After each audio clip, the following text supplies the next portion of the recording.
Good afternoon, everyone. Welcome to this webinar on revenue and non-exchange expenses. My name is Amy Lewin. I am the Project Manager of Accounting Standards at the XRB. This webinar is also presented by Anthony Heffernan, Director of Accounting Standards at the XRB. Before we make a start, just a couple of housekeeping matters. So the handouts are on the handouts pane at the base of your control panel.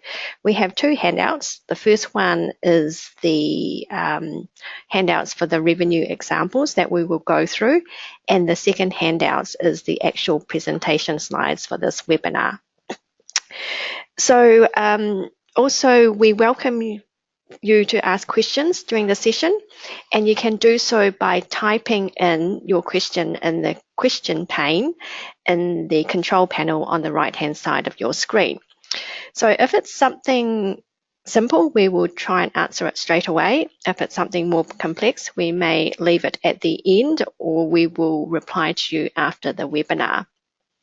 So Anthony and I are very excited to be presenting on revenue and non-exchange expenses. So if you can imagine the statement of financial performance for a not-for-profit or public sector entity, revenue and non-exchange expenses make up a very large portion of that statement. They're both needed to operate an entity, so they are very important, and the accounting should be appropriate. We would like to know a little bit more about you, the audience. So we have some questions. If you could answer these by clicking on the response that is most appropriate to you. So the first question that we will ask is, what sector do you represent? First question is A, not-for-profit, B, public sector, or C, both. So we'll just give you a few seconds to finish completing your response, and we'll close off the response in 5, 4, 3, 2, 1, close. Okay, so what the people that we have on the line is that 53% is in the not-for-profit sector, 21% is in public sector, and 26% is in both. So thank you for that. And then the next question that we have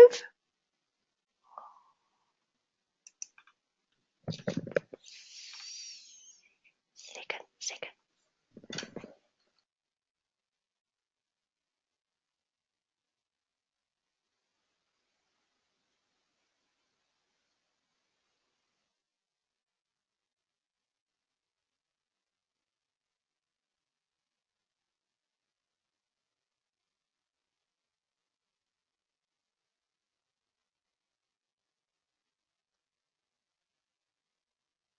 Okay, so the next question is, which of the following groups best describe you or your organisation that you work for? A preparer of financial statements, B, a user of financial statements, C, a regulator, or D, a auditor. So again, just a few seconds to have you complete your response, and we will close that in 5, 4, 3, 2, 1, close. Okay, so the large bulk of you are a preparer of financial statements, and then the second largest group is auditors. So thank you very much for answering those questions, and we will have more polling questions as we go through the examples. Okay, so the outline for today is that we will provide an introduction to the consultation paper and what it covers, what is the current accounting for revenue and non-exchange expenses, and the proposed recognition approaches for revenue and non-exchange expenses. So during the presentation, we'll use the terms resources, transfers, funds, and grants interchangeably. So for the purpose of this presentation, it will all mean the same thing.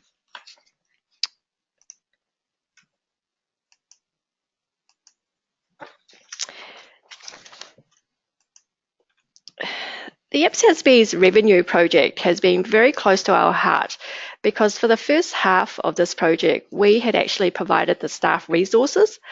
To date, the project has taken nearly 3 years, and we're very pleased that the IPSASB has issued the consultation paper.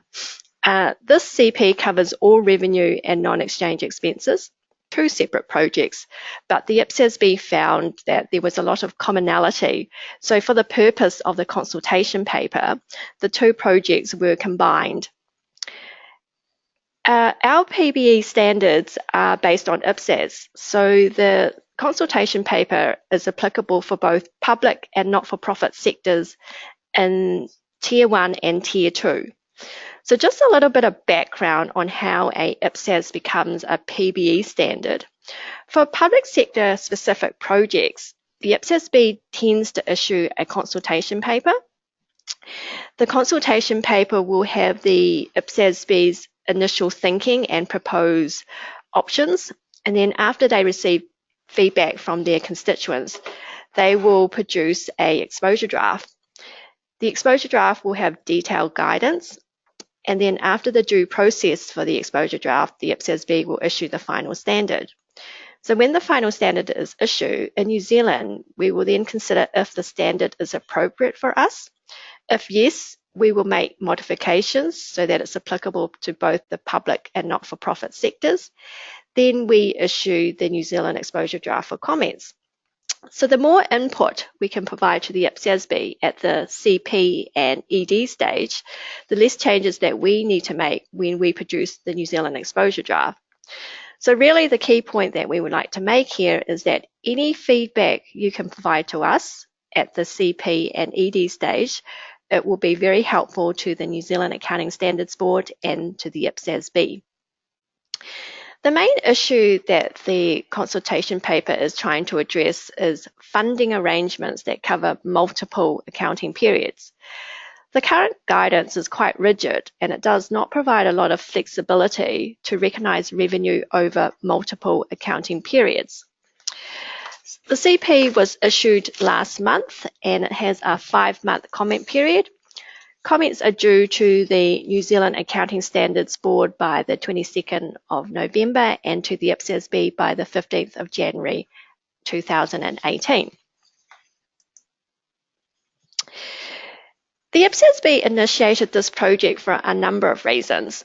The first reason is challenges experienced by preparers of financial statements when determining whether a revenue transaction is an exchange or non-exchange, and the value of this distinction to users. We are aware of the endless debates about this distinction. In some cases, it does not affect the decision making, and sometimes there is no difference in the accounting. There is a gap in the current IPSASB literature on non-exchange expenses. This may lead to ambiguity and inconsistency of accounting policies in a highly significant area of expenditure. There are applications issues with IPSAS 23. As I've mentioned in the previous slide, the primary concern is that it's too restrictive and not allowing revenue to be recognised over time when funding is received for a specific purpose, but there are no return obligations. And the final reason for the project is convergence with ISB literature has diminished with the publication of IFRS 15. IPSAS 9, revenue from exchange transactions, and IPSAS 11, construction contracts, are based on the ISB's IAS 18, revenue, and IAS 11, construction contracts. IFRS 15 supersedes these 2 later standards. The new thinking in IFRS 15 has given the IPSASB the opportunity to re-evaluate requirements and guidance for revenue transactions and non-exchange expense transactions. In particular, it raises the question of whether accounting approaches based on performance obligations are more straightforward than distinguishing exchange and non-exchange transactions, and whether such approaches provide more useful information to users. So throughout the presentation, you'll hear us refer to performance obligation a lot. This is a term from IFRS 15. So generally, A performance obligation is a promise in a contract with a customer to transfer goods or services or a series of goods or services to the customer. The main focus of the consultation paper is the proposed recognition approaches for revenue and non-exchange expenses. So this presentation will also be focusing on these approaches. We will go into details about these approaches later. The CP also covers the topics on this slide. I won't go into full details. If you have experienced issues with these matters, please read the consultation paper and provide your comments to us. Capital grants are resources provided to acquire or construct a capital asset. The CP acknowledges the main concern with capital grants is the pattern of revenue recognition. The CP has not provided any proposals for the accounting of capital grants. Instead, it's using the CP to gather issues and possible solutions from respondents. Services in kind is a service provided in a non-exchange transaction, such as volunteers' time. For some not-for-profit entities, this can be highly significant. The main concerns with services in kind is whether it is an asset, and if so, obtaining a reliable measurement. The final topic in the CP is the measurement of non-contractual receivables and non-contractual payables. So these are transactions that arise from legislation or regulations.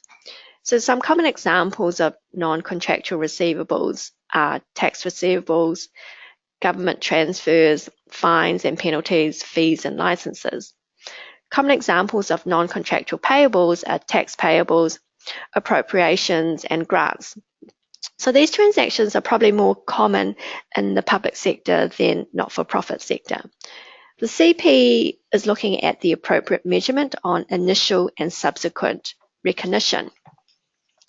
The CP also has illustrative examples for the proposed approaches for revenue and non-exchange expenses. So at a high level, this diagram provides a summary of the current accounting for the recognition of revenue. The first step is to establish whether the revenue transaction is an exchange or non-exchange transaction. Exchange broadly means a transaction of equal value between the buyer and seller. For example, buying a coffee from a cafe is an exchange transaction. You pay $5 to the cafe owner in return for a flat white. The $5 should represent the fair value of the coffee. If the revenue is an exchange transaction, then you apply either PB IPSASB 9 or PB IPSASB 11. So these standards have specific guidance for different types of revenue as listed on the slide. If it is a non-exchange transaction, then you follow the steps on the right-hand side of the slide. A non-exchange transaction is opposite to an exchange transaction. In a non-exchange transaction, the recipient does not provide something of equal value to the funder. A simple example is a donation. The recipient does not provide anything of equal value for the donation from the donor. The recipient will often use the donation to operate the entity or for some specific project. The donor has no direct benefit with this expenditure.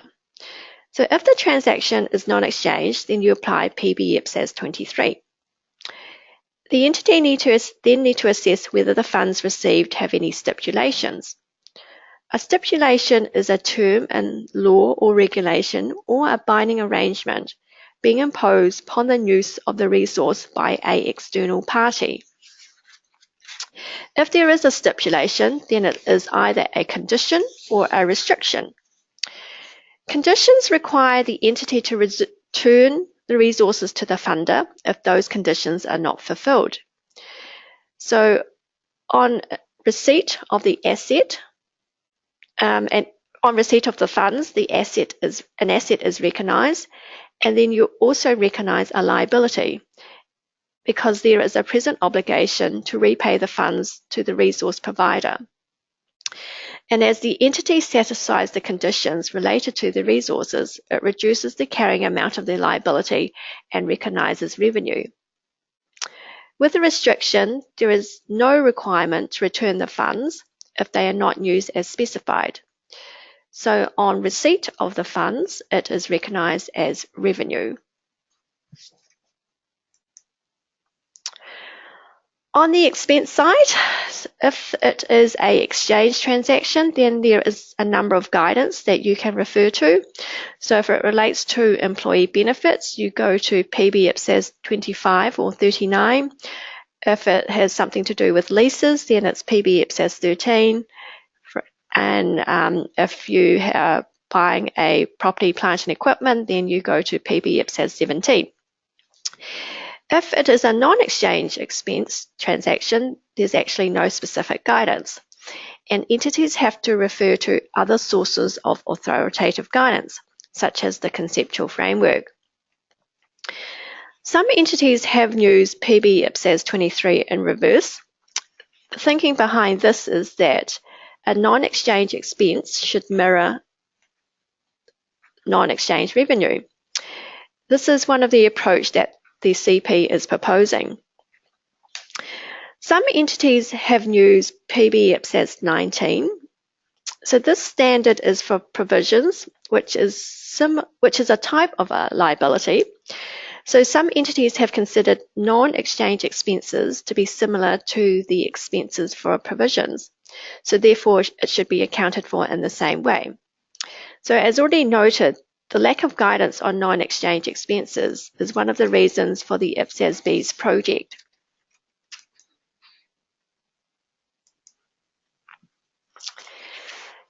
The IPSASB has grouped public and not-for-profit sectors revenue and non-exchange expense transactions into three broad categories in order to explore the approaches in the consultation paper. We'll deal with the two at the end first. Category A, so these are for revenue and non-exchange expense transactions with no performance obligations or stipulations. For example, taxes and transfers. For income taxes such as PAYE, the Inland Revenue collects this from our wages and salaries. We don't impose any performance obligation or stipulation to the Inland Revenue. They collect this under legislation. So the CP is proposing an updated IPSASB 23 for those transactions. Category C, so these are revenue transactions that are within the scope of IFRS 15. So this category includes transactions involving the transfer of promised goods or services to customers as defined in IFRS 15. So public sector and MFPs do have transactions like the for-profit entities. So for example, a not-for-profit may provide budgeting services and charge the market rate. So the CP is proposing a IPSASB based on IFRS 15, and this IPSASB will replace IPSASB 9 and IPSASB 11. And then if you think about it, this makes sense. If there's no public sector reason for the difference, an IPSASB should be based on a IFRS. So if your group structure has a for-profit subsidiary and the parent is a PBE, having a IPSASB based on IFRS 15 will eliminate any consolidation adjustments because the parent is applying a IPSASB based on IFRS 15 and obviously the subsidiary is applying IFRS 15. And then we have the middle category, category B. Revenue and non-exchange expense transactions that contain performance obligations or stipulations, but don't have all of the characteristics of a transaction within the scope of IFRS 15. So these are the difficult transactions, and this is what we call the grey area. The consultation paper is proposing two approaches for revenue. Approach 1, exchange, non-exchange, updated IPSASB 23, or approach 2, public sector performance obligation approach. And we will discuss these approaches in the next two slides. So we don't want you to get hung up on the categories. The focus should be on the proposed approaches.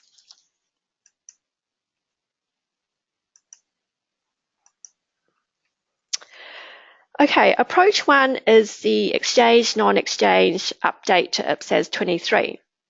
So under this approach, the current distinction between exchange and non-exchange is retained.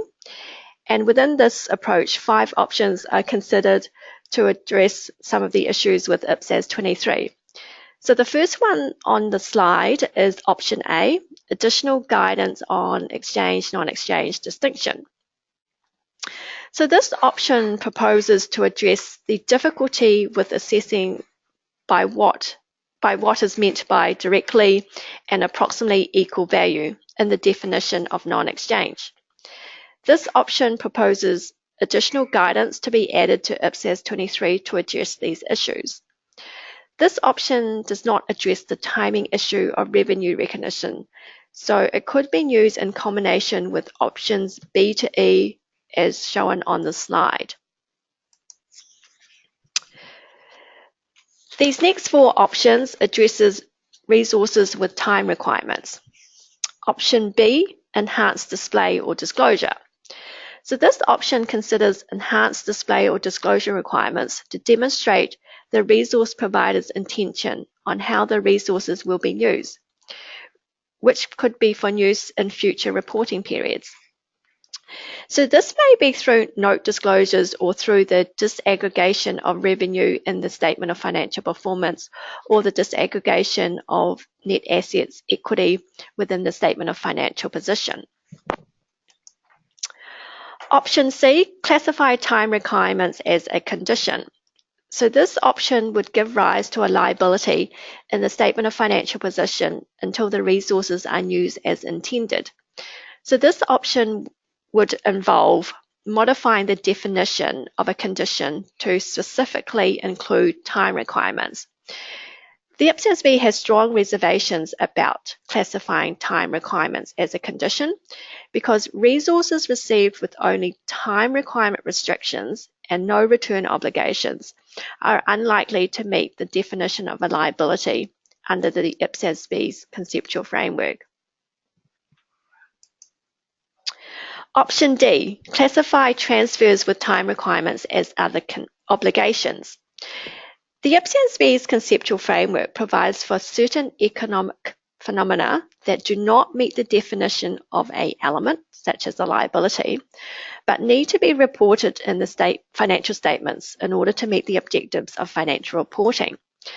So this option accepts that resources received with time requirements do not give rise to a liability, but considers that it is in the public interest for the recipient to recognise a other obligation as a credit entry on the balance sheet when the resources received are intended to be used in subsequent reporting periods. So it looks and feels like a liability. It has a credit entry on the balance sheet, but you can't call it a liability. It has to be called other obligations. And then the last option, option E, to recognise resources received with time requirements directly in net assets or equity and recycle this through the statement of financial performance. So this option proposes to take resources received with time requirements directly to equity through the statement of changes in equity when it is received or receivable, and then recycle this to surplus or deficit via the statement of financial performance in the period that the resources are used. So this option may implicitly introduce other comprehensive income into the IPSASB's literature without exploring the conceptual basis for doing so. So if you are familiar with cash flow hedge accounting, this option is proposing a similar approach. Our PBE standards include the concept of other comprehensive income, and this is called other comprehensive revenue and expense.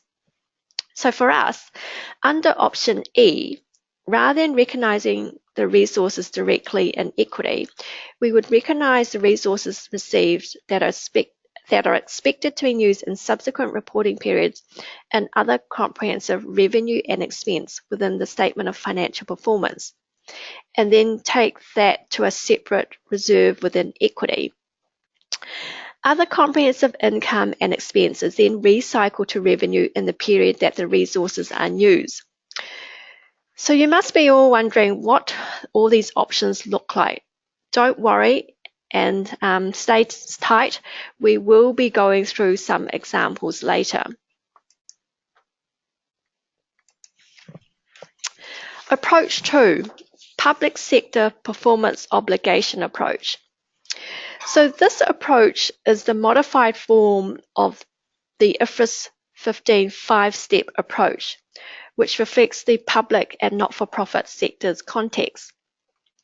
So under IFRS 15, there are 5 steps in its revenue recognition approach. And you can see this is the top row on the slide. And then the second row is the public sector performance obligation approach. The IFRS 15 5-step model broadened for the public and not-for-profit sectors. So if you are not familiar with IFRS 15, the core principles of this performance obligation approach are: revenue should be recognised to reflect the transfer of control of promised goods or services to the customer, and the amount of revenue recognised should be equal to the consideration for satisfying those performance obligations. We will go through each step. Step 1, identify the binding arrangement. In the public and not-for-profit sectors, many arrangements for the provisions of resources are non-contractual, so it is appropriate to relabel contracts with binding arrangements. So in these sectors, the interpretation of enforceability would need to go beyond the return obligation to other revenues in the event of non-fulfillment of a performance obligation. So some examples of enforceability are legislation, cabinet and ministerial decisions, and reductions in future funding. This approach also accepts that transactions in the public and not-for-profit sectors often involve 3 parties. 1, the resource provider, 2, the resource recipient, and 3, the beneficiary of those services. So for example, a funder provides a grant to a not-for-profit entity to provide food to the homeless. The funder is the resource provider, the NFP is the resource recipient, and the homeless people are the beneficiaries. Step 2, identify the performance obligations. The services to be provided under the arrangement have to be specified or distinct so that a performance obligation can be identified. So if a resource has a time requirement, but there is no specificity in how it is used, this is unlikely to meet the distinct services criterion, and a performance obligation is unlikely to exist. So this means arrangements such as general grants, operational grants, and intergovernmental transfers, where the time period for using the resources is specified, but the exact nature or quantity of the services are not specified, such arrangements would not be accounted for under this approach.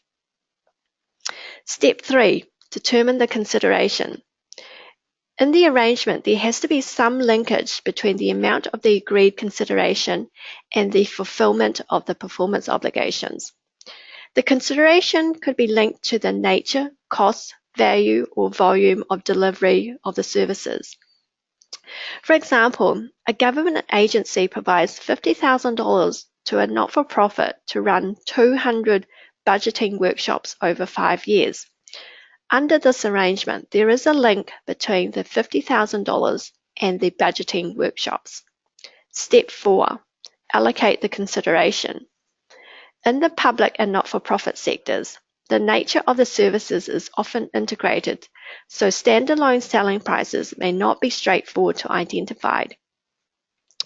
Therefore, the emphasis is less on determining the standalone selling price and more focus on an entity's ability to determine the costs of fulfilling each performance obligation as the basis for allocating the consideration to each performance obligation. For example, a NFP providing housing to the homeless. It may be quite difficult to work out the hourly or daily cost for this service. So the performance obligation could be a specified period such as monthly or quarterly, and the consideration could be allocated on this basis. Step 5. Finally, you can recognize the revenue. The recognition of revenue as performance obligations are fulfilled relies on the ability of the recipient to demonstrate that a performance obligation has been fulfilled or in the process of being fulfilled. So in the not-for-profit sector, this could be in the form of a progress report to the funder.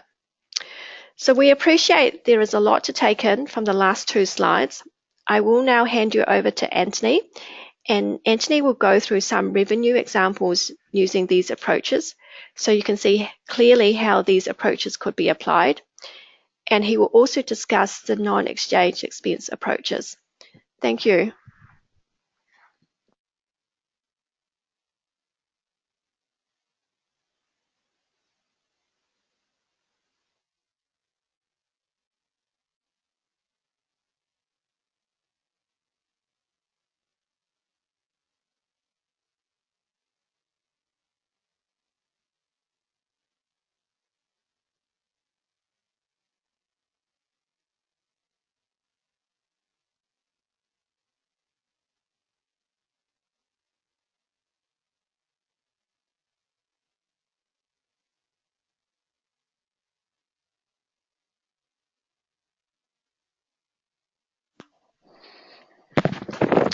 Right, thanks Amy. That's a fantastic introduction into this CP, which I think many people will be starting to realise is a significant project and quite a large size, and dealing with some complex issues that were being released in the not-for-profits and the public sector, been thinking about for quite a while. So my challenge is to bring these proposed approaches to life. And to do that, we're going to work through a couple of examples. And to be fair, they're fairly simple, but at least they bring to light what the approaches could look like. What is becoming obvious to us, and maybe at least to me personally, is that as we work through the different approaches, they may work better for different examples. So category B, which we're talking about, has got a wide spectrum of revenue and non-exchange transactions. And these different approaches could work better for certain examples, depending on the enforceability of these transactions. Can you enforce someone to do something when you give them money? And the nature of what you need to do when you get this funding. Do you get funding to deliver specific goods or services, or do you get funding just to deliver general charitable services? So it all comes down to how specific those obligations are, depending on how these options could work. So let's get into it. So the first example is a general grant. You receive 100K on balance date. Isn't that always annoying? Right on balance date, you get that $100,000 into your bank account. And probably sometimes the last thing you want to do is put that into your statement of financial performance, because you'll end up with a huge surplus. In this example, there's no return conditions. So you get the money and you can use it for whatever you like. To be fair, as long as it's for charitable services. But if you don't have to return the money. Of course, you'll have your own constitution. You'll have your own rules that says you're a charitable entity and you've got an obligation, what you'd probably call a moral obligation, to use those funds for charitable purposes. But this whole thing about no return conditions is about, have you got an external obligation? Can someone else tell you what to do or ask for the money back? So the 100K has been to be used over 3 years. So again, you received it on balance date. You don't really want to recognise it up front, because you're going to recognise it over 3 years. We've said it's a non-exchange transaction just to save any kind of debate, but it definitely feels like a non-exchange transaction to me. So just before we get into the approaches, just briefly, what's the challenge? Why is this difficult? Many of you, and I think many of you, at least on the not-for-profit side, will say, well, this is easy, Anthony. Why can't we just recognise it over time? That's what we want to do. That's what many of us that are a little bit older would call the matching principle. I can't use that term anymore. I just did, but strictly speaking, I shouldn't. As a standard setter, the matching principle is not in the literature, doesn't exist as a principle anymore in standard setting. That's what I was taught at school, but now gone. So the issue you've got, and this is when usually when you're talking to your auditors, is you've received 100K, that's in your bank account, that's easy enough, and you don't want to put it to revenue. So if you're not going to put it to revenue, you've got a debit bank. What's the credit? You've got two choices, credit revenue or credit a liability. If you want to credit a liability and you talk to your auditors or you talk to your accountant to put it into a liability, you need to meet the definition of a liability.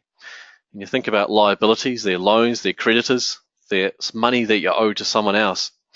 So if you've just received 100K and you can use it for whatever you like, effectively, got to use it for charitable purposes, but you don't have to give it back if you don't. What's the liability to a third party? What's the obligation? The auditors will argue pretty strongly with you. There's no present obligation. So that's the challenge. We know what people want to do, or what many people want to do. They want to recognize it over time. But for standard setters to do that, effectively, it's all about the credit. And it's difficult when it's got to meet the definition of a liability. You need to show you owe money to someone else if you want to defer revenue. So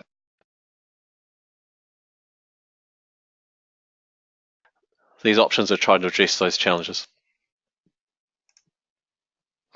Okay, so the first option is option 1, and as Amy's explained, this is just the retention of what we've currently got.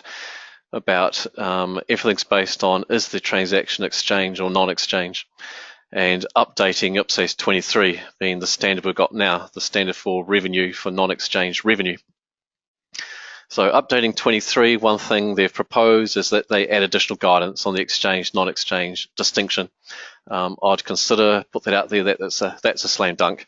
That feels immediately sensible, that guidance added to help you around that decision, is it exchange or non-exchange, is extremely useful and saves those continual arguments, discussion when you're trying to decide which box does revenue go into. Add some guidance on what does it mean by directly gives approximate equal value. You can get different answers for different transactions. So I think, yep, that's immediately sensible. Let's move on. We support that. Option B, around amending what we've currently got, around when you recognise revenue, is saying we're not going to change any of the recognition principles. We're not going to change the timing of when that hits your balance sheet, when that hits your profit and loss. The current rules will stay. And the current rules are all very focused on that return obligation. If you have not got a return obligation, it's very hard for you to recognise revenue over time. So this option is just enhancing the display, the disclosure, giving additional disclosures, telling your story better through your statement of financial performance. So that could be the disaggregation of information, splitting information into funds that you've received that are restricted and funds that you received that are unrestricted. So those restricted funds are ones that you intend to use over time. They'll still be on the face of your profit and loss, but you can split that. It may be best to explain that in the next slide. So on the next slide here, you can see a statement of financial performance, or what some people call your profit and loss in the for-profit world, and you split revenue into two lines, one being restricted and another one being unrestricted. Just to highlight in that statement of financial performance that yes, you've recognised a whole lot of revenue. Yes, it's hit your surplus, deficit, your bottom line for the year, but the intention is that that funds that has been recognised as revenue will be, intention is that it be used in future years. And you can add more note disclosure to tell that story also. I'd argue pretty strongly that you've got the flexibility to do that now. But the standard will add more guidance on that. Would almost give you a license to do that, even though I'd say you've kind of got that flexibility now. The other option, just in presentation, that starts to bounce around is adding multi-columns in. So maybe in your statement of financial performance, you could have 4 columns, splitting in your activities between restricted and unrestricted. All sorts of things you can do, playing around with presentation, playing around with disclosure. Again, I'd argue you could do that now with a bit of imagination and having a flexible auditor. So that's option B. Options C and D are all about, we've got this lumpy grant, very technical term, lumpy grant. We've got a lumpy grant and we don't want to recognise it as revenue, so can we take it to the balance sheet and record it as a liability? We take it, we record it as a liability and we recognise it as revenue over time. And the CP, the consultation paper's got two ways of doing that. It's got one of saying that they'll just effectively bring in a rule that if you've got a lumpy grant and the only condition is a time requirement, and when you pick up the CP and read it, it talks a lot about time requirements. And the time requirement is just a grant when you've given the 100K and you've been given it with the intention you use it over 3 years, and there's no other conditions or no other stipulations. It's just that you've been given it for the intention to use it over time. That's what we mean by a time requirement. So one option is to bring in a rule that, yep, in those circumstances, you can recognise a liability and recognise that grant over the 3 years. As standard setters, we get very uncomfortable with that when we pick up the conceptual framework, because it's very hard to say that meets the definition of a liability, because you haven't got an obligation to a third party, especially when there's no return obligation. The third one, or option D, is to also take it to your balance sheet, but say it's not a liability, still a credit to your balance sheet, but it's what's called an other obligation. And it's when you go digging into the IPSASB, International Public Sector Accounting Standards Board's conceptual framework. They've got a framework for setting accounting standards. If you go digging in there and get a little bit deep, you'll find this in there, that there is an option of recognising items on the balance sheets as credits when they don't meet the definition of a liability. And that option is available when that credit effectively improves the information being reported. Able to tell your story better. But yeah, a bit difficult when you're trying to explain what that liability is, when it's not a liability. It gets a bit messy. But there's an option there. Effectively, it's deferring revenue. That's all it is, deferred revenue. Both these options. Just different ways of getting there. Okay, so what's that look like? So I always bring it back to journals. We've got the money in the bank, 100K, just on balance date. Really annoying. We don't want to recognise as revenue, so we've taken it to the balance sheet, either credit liability or credit other obligation. So we've got a balance sheet there, statement of financial position, one option being liability, one option being other obligations. And then as we expend it in future years, so I've just extended the example a little bit and said we're spending it 1/3, then that obligation, that liability goes down, and it'll be recognised as revenue in your statement of financial performance. So under this obligation, even under this approach, even though you've received 100K on balance date, as you can see in 2017, you've got no revenue. And some people that makes sense. For others, they may disagree. Depends on your perspective. Okay. The next option is to effectively what I'd call OCI, other comprehensive income in the for-profit world, or other comprehensive revenue and expense. So you receive the grant at balance date, hits your bank account, and you take it straight to net assets, equity. For some of us, again, that have been around for a while, this sounds like reserve accounting. You don't want to show things in your profit and loss, so you just take it straight to equity. Quite an easy way to manipulate the bottom line. That's the auditor coming out of me, talking about manipulation. That's a negative thing, but that's where reserve accounting disappeared, because people were just taking things straight to equity to effectively hide things from their profit and loss. So that's why if we're going to do these kind of things, we need rules around it. So again, an illustration to start to give you an impression of what this could look like. And if you're used to the concept of other comprehensive income or other comprehensive revenue and expense, this will make immediate sense. So at the moment we do have other comprehensive revenue and expense movements for, let's say, revaluation of land and buildings. That doesn't go to surplus and deficit. That goes to this idea of other comprehensive revenue and expense. So just the example illustration is your statement of financial performance. You have your surplus deficit there, nil, so you can keep that nice and clean. And then effectively you have these other movements going through other comprehensive revenue and expense, being these lumpy grants. that will go through there, and then it'll go straight to a separate equity reserve. So it keeps your surplus and deficit clean, but it still shows that inflow coming through. Balance sheet, so we're not got a liability, so we're getting away from that argument with the auditors, but we've got a separate reserve on there. So you can see on the right a separate reserve under equity, that 100k effectively that we've received, that we haven't spent yet. And then as we spend it, that can then get recycled back to your profit and loss as income and expenses. Starts to sound like matching. Okay. And then we get to, that was all approach 1, that's updating what we've currently got.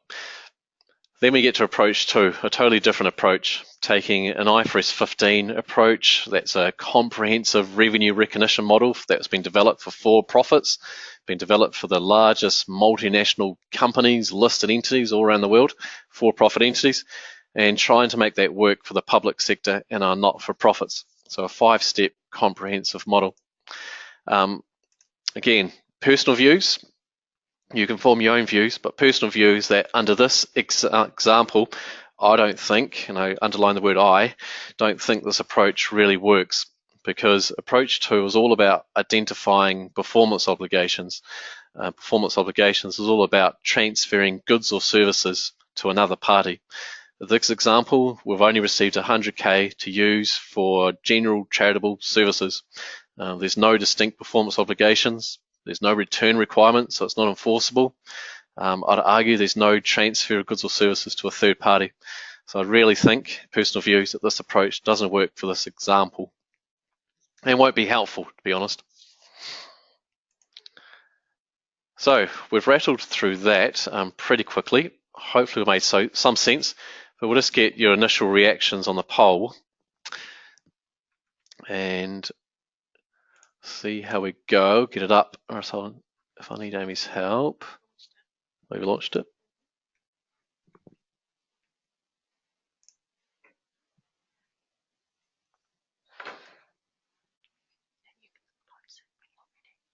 Oh, thank you. Okay, yep, so I can see it's up and everyone, the responses are coming through.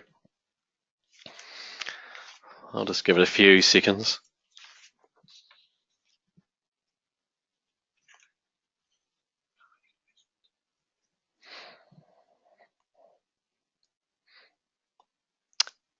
Okay, so I'll pause there and we'll bring up the results. Okay, so we have got, this feels a little bit like the elections. We need to, can we put 2 of these together to form a stable government? So we have got 42% for option 1C, which is classified time requirements as a condition. So this is the idea that we, or D, so we're getting some support, or good, not ready to call it a majority, good support for bringing it onto the balance sheet, and that would allow you to recognise the revenue over time. Yep, I can understand that. We have got some more support for enhancing presentation, and also for effectively an OCI approach of the comprehensive income. So yeah, we've got difficult coalition talks there, to be honest. So we'll see where that ends up. So thank you. No, that is fantastic. And I think that matches what does match the responses I've received so far in outreach. So yeah, I think we can see the challenges there. So what I was going to say at the very start of this,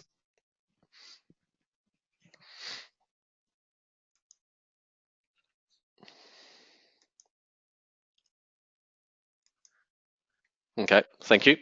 So what I was going to say at the very start of this, looking at the timing, these examples, we'll keep going to get through as much as we can, but in the supporting documents that you've got with this webinar, together with the slides, we have got these examples fully worked through with the commentary and our thoughts on them. So if we don't have enough time, which I'd say highly likely we won't, those examples written up are there. We'll carry on and see how far we get in the next 10 minutes. Let's get through revenue.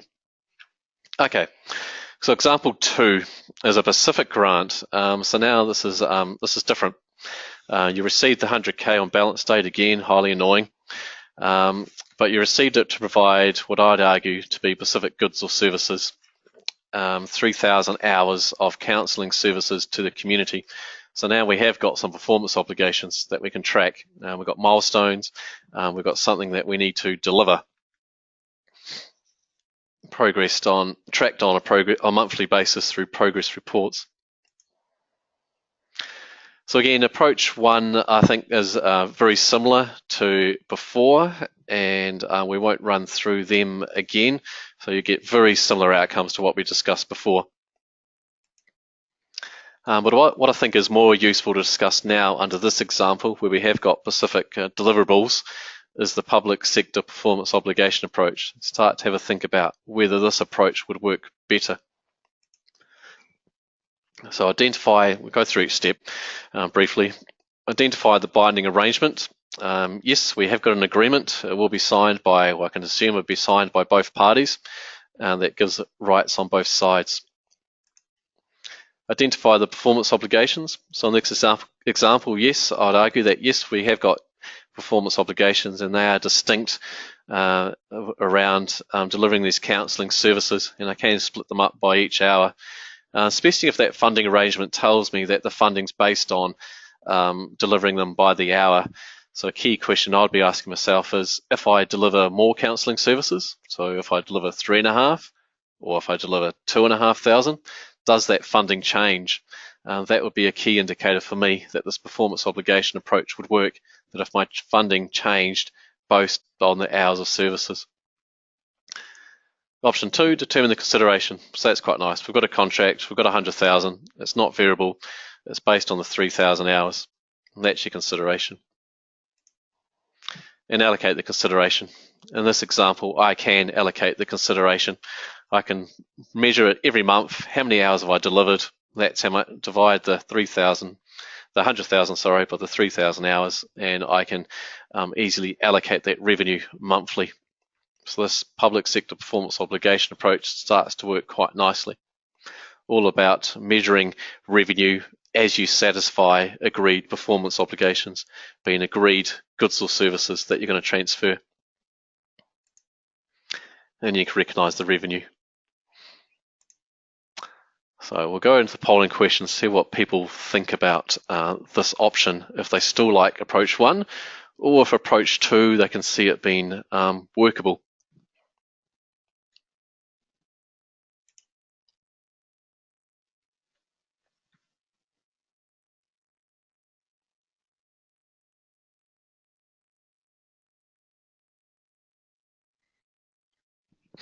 Okay, so this is coming quite clear. Ladies and gentlemen, yes, we have got an election result. We have got a winner. We haven't got a kingmaker. I won't say anything more. So approach 2 is coming through, which is quite impressive given how quickly I ran through it. So approach 2 at 61%. So we're saying under this type of example, when there is specific goods or services to be delivered, that approach 2, yeah, we can see some merit in the IPSASB looking into that, and it could work. We've still got some people coming through in approach 1, C or D, so the balance sheet, which effectively you could argue under this approach between 1 and D and 2, you're probably going to get the same outcome in accounting. So fantastic. So thank you. So carry on. About 6 minutes. So we'll talk about expenses. And to be honest, this is exactly the same thing that happened in the IPSAS board when they were discussing the CP over the last 3 years. They spent a lot of time talking about revenue. People like talking about revenue, and it always came at the end expenses. And generally the board usually ran out of time. But let's see what we can do in 6 minutes. Okay, so with expenses, the challenges around, so now we're thinking about a grantor that's distributing grants to other entities for charitable purposes. And the question here is all around the credit's easy, it's bank, money's coming out of your bank account. Your bank account's gone down, you've given someone else $100,000. That's easy enough. And then the debit. If we don't want to recognise an expense, the other option is an asset, in my simple world. And talking to your auditors, talking to your accountant, talking to standard setters, how can you recognise an asset? a grantor. When you've given someone $100,000 and you've given it to them and you haven't got an ability to get it back. Well, it's very hard to get it back once it's gone out of your bank account. So how can there be an asset? That's the only way you can defer the expense, is if you get a debit there. Or we do the other options of OCI and other things. Okay, so there's two approaches, and we'll just give you a quick introduction. The two approaches are IPSASB 23 in reverse. So that's saying that I give money to someone else, and if that party that receives the money, if they've got a condition, an obligation to use it for charitable purposes, and if they don't, they're required to give the money back, then yes, you can recognise, and the grantor can recognise an asset till that person, that organisation that receives the money satisfies those conditions. The key question there that I think I'd be asking myself as a preparer and as an auditor would be, how do I know? How do I know that that organisation that receives the money has satisfied the conditions? Have I got the mechanisms in place to know that? But if you've got them in place, and if you can enforce that organisation to perform what you've told them to do, then yes, you can recognise an asset under that approach. If you've just given them money and there's no return obligations, there's no stipulations, then you're going to have to recognise that expense as soon as you've approved it, immediately in your profit and loss. Again, approach 2 starts to sound fairly similar, to be honest, and that's the reverse of the public sector performance obligation approach. So taking those 5 steps and returning them round and applying them for a grantor. And again, that's about, I'd recognise an asset till the person receiving, the organisation receiving the funding has satisfied the performance obligations. And it's all about tracking that and knowing that. So those two approaches are looking at giving you more flexibility as a grantor to recognise that expense over time as the organisation delivers on those performance obligations.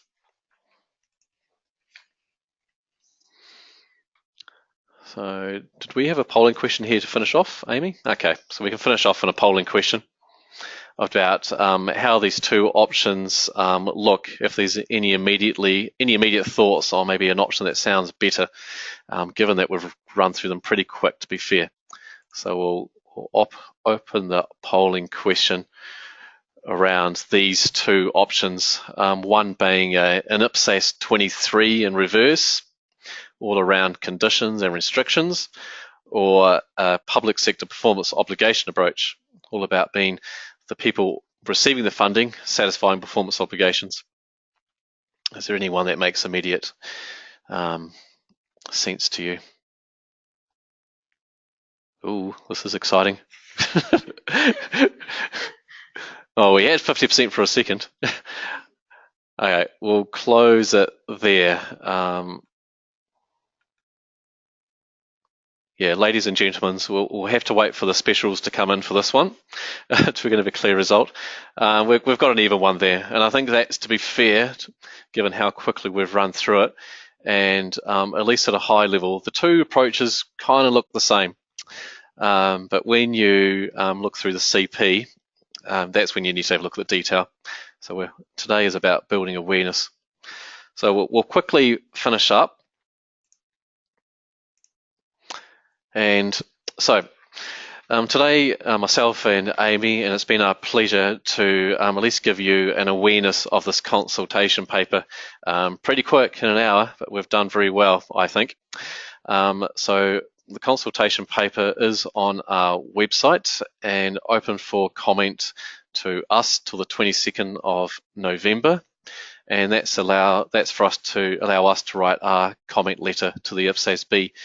We will represent the New Zealand view, and we're very keen to get comments from both the public sector and the not-for-profits, because when we introduce this into New Zealand, we want to make sure this works. And if we can get it heading in the right direction at a consultation paper stage, that's even better. We get some people that come to us and say, and I used to be in this world, that, oh, wouldn't it be easier to wait for the exposure draft where things are more definite?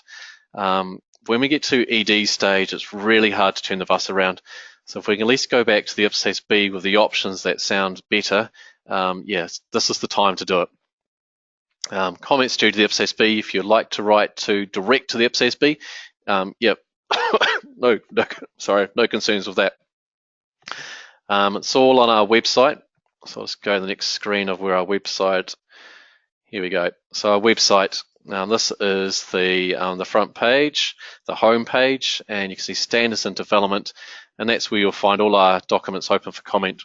So in there you'll find the full consultation paper. You'll find a at a glance document. That's a very nice summary of the consultation paper and a good read as a starter. And then you'll find all the instructions to submit submissions to us. And basically it's working through that inquiries email address. Very happy to get formal comment letters, very happy to get emails just with one or two comments, very informal. So any form of comments is welcome, formal or informal is the point we're making. So I'll finish up there and I'll say a huge thank you for your attendance. We've had a large attendance today, which is fantastic. Again, it emphasises for us that webinars are the way to go and they always work very well. So thank you very much for your attendance. We look forward to your feedback.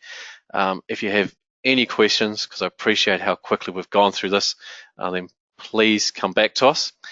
And then those of you that would like to stay online will now address some of the questions that you've received, but that is the formal presentation ended. But we'll stay online and we'll have a look at some of the questions that we've received and see which ones we'd like that we can address. So if you're keen to stay, yep, we'll carry on and look at some questions.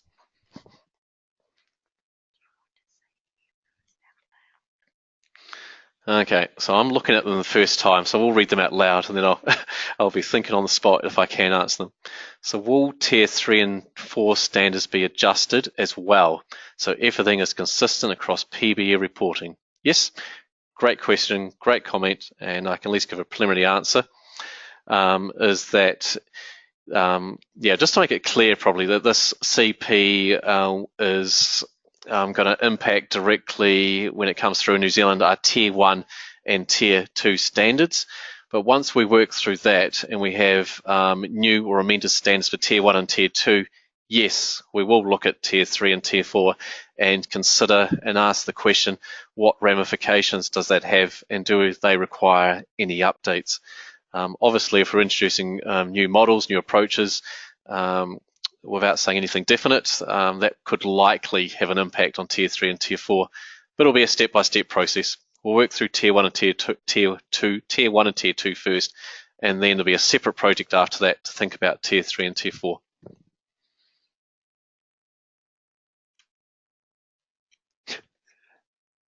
Okay. Any chance of bringing back the matching principle? Yeah, I'm almost people's standard setters and other people in my team would almost smack my hand for using that term. You won't hear that term be used again, but you could see an approach come back that looks very much like the matching principle, but not completely. And why it won't come back completely, and again, these are my personal views, and they are heavily tainted by my time as an auditor, and I was 14 years as an auditor, is that, in my personal view, why matching principle disappeared is it provided too much flexibility, and it it gave the opportunity for people to manipulate the bottom line. So effectively, what we've got now in standards is more of a principles-based, more of a rules-based, and taking away that flexibility, and yeah, it's just very hard to bring back matching principle as we once knew it, because we've moved past that, and the world's very focused on having at least some kind of structure around how we make these decisions. Okay, so I'll read the next one out loud and see how we go.